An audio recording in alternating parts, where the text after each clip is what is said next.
Coming up on Mountain News this morning, check out one unique way the Big Sandy Regional Detention Center is keeping their environment sanitary. And while many people go to One Corbin restaurant to watch sports, the owner is not playing any games with Governor Beshear's mask mandate.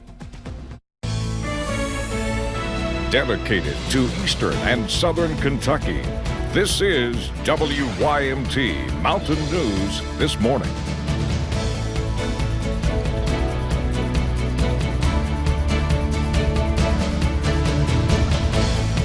Good morning. It is 4 minutes after 6:30 here on this Thursday. Your calendar is going to show you that it is the 16th of July in the year 2020. The little thing down at the bottom of your screen is going to say I'm Will Puckett, and that would be true. And just in a second, I'm going to tell you that Brandon Robinson is also joining me this morning, as he does almost all the time. And he's going to deliver us some news that today is going to be warm. And later on this afternoon, we could be in store for some thunderstorms and some maybe on the severe side. Brandon, what can you tell us about what to expect later this afternoon? Well, I can tell you that was the most technical introduction that I've ever heard in my entire life, so kudos to you for that. But I can tell you that it's going to be a hot and humid morning. I can tell you that it's going to be the possibility for some stronger storms later today in the heat of the afternoon. And I can tell you that we're going to have more rain chances on the way for the next several days. But right now, we're going to talk about these temperatures, and they are very mild and muggy this morning. You look at the actual temperatures, 60s and 70s. Big Sandy, closer to 80 in some areas. Dew points are still well up there. Ashland, the hot spot there at 70, which is basically instant sweat, so it's air you can wear this morning. And it's also several degrees warmer than it was 24 hours ago, including 14 degrees warmer in Prestonsburg, 13 in Huntington, 11 in Logan, Hazard, and Somerset this morning. So a much milder start to today than it was yesterday. The out-the-door forecast, stay weather aware. Keep that WYMT weather app or a weather radio handy, because we could see a few warnings later today as we get into the heat of the day. 92 a daytime high, so make sure you take your heat precautions as well. Will? All righty, Brandon. I'm anything but technical. Thank you. Well, Monday marked the 5-year anniversary of a flood that changed many lives in Johnson County. It was the worst flood that area had seen since the 1970s, and with much worse consequences. WYMT's Buddy Forbes looks back on that time with the man who was on the front lines of the response. July 13th, 2015. It was a very devastating flood. A day that is marked in the minds of the people of Johnson County. I had never seen anything like that. Homes and land destroyed by floodwaters as a storm poured through a portion of the county. We had probably about 500 homes and families that were affected in one way or other. Hitting the Flat Gap community hard and killing 4 people. In this event, we had 4 fatalities and about 15 people that were injured. Brave heroes lost their lives, 4 total. 56-year-old Herman Eddie May was one. His brother described him as a man loved by his children. 22-year-old Richard Blair, who suffered from cerebral palsy, was another. The father of 34-year-old Scott Johnson held out hope. He told us his son rushed to save his grandmother, 74-year-old Willa Mae Pennington. Search and rescue crews found both of their bodies last week. And it took about 5 days to recover those 4 bodies. But Emergency Management Director Gary McClure says the community rallied together in the times of trial. Pretty much all citizens of Johnson County stepped up. We had relief supplies area set up at Johnson Central High School. And now, 5 years later, they still look back on the day. Oh yes, very, very much so, yes. Forever remembering the loss they encountered. In Johnson County, Buddy Forbes, WYMT Mountain News.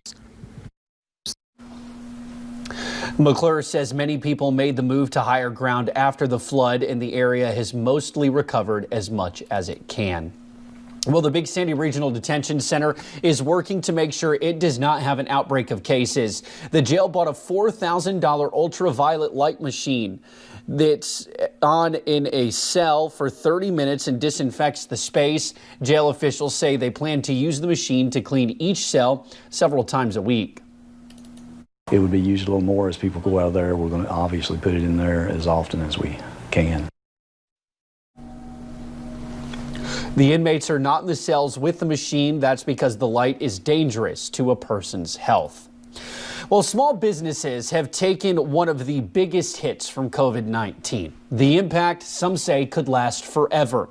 I talked with one coffee shop owner in London who is already seeing the changes. Started initially in 1998, Something's Brewing coffee shop in London has built a loyal following. We have a lot of loyal people, comes every day and supports us, so that's great. Since March, owner Darlene Smith has seen her business drop significantly. We're probably about half of what we used to be. The change in Smith's business is because of the coronavirus pandemic. While she watches her customers' interaction dwindle, she longs for those interactions she's become used to. Oh, it's very important. We love them, love to talk to them, get to know them. And moving from 6 days a week to now just Monday through Friday, Smith says this way of doing business may be here to stay. Don't think it is. It's worse, we think, now than before. But in order to stay here, this small business owner has to get used to wearing multiple hats in order to be here on the other side. I do a lot of work myself.